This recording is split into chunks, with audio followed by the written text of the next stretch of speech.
Member for Nanaimo-North Cochin. Thank you, Mr. Speaker. I rise today to speak about the road to reconciliation, and I'm very pleased to be able to speak to this issue.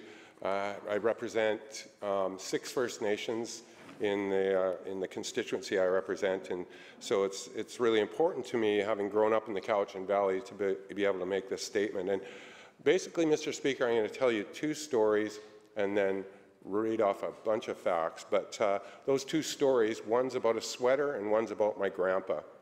The sweater is the Cowichan sweater, or the Siwash sweater, which was actually a detrimental word, a Chinook word, that was applied to the sweaters that are made in the Cowichan Valley by Cowichan tribes members for the most part.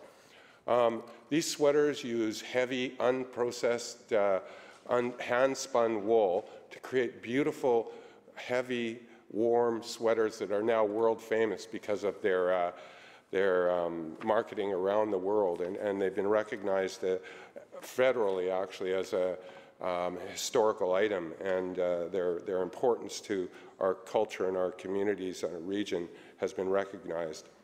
The reason I think it's an important reconciliation story is that it was an early, loosely organized partnership between European settlers who raised sheep in the Cowichan Valley and Cowichan tribes members who had been making these sweaters for a long time with mountain goat wool, which was very hard for them to acquire.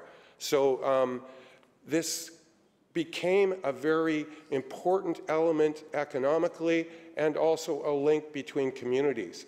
And so just almost by mistake, it became a real vehicle of reconciliation. So and I think that's important.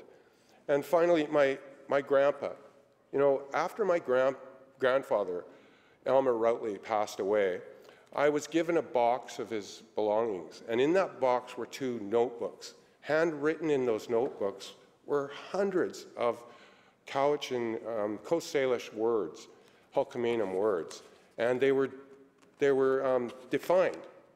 And I learned that my grandpa did this while he sat drinking coffee with Ernie and Ed Elliott, Cowichan tribes members, who he golfed with. And so I was really struck when I found his handwriting in all these words and how it meant to me something really important had happened so long ago. And I'd say that what links those 2 things and makes them part of the road to reconciliation is their authenticity. And so First Nations have waited for an authentic effort at reconciliation. And I would give credit to previous Premier Gordon Campbell for pushing forward on work that had begun in the 1990s with the Niska Treaty. And this work is being continued by the government we represent here.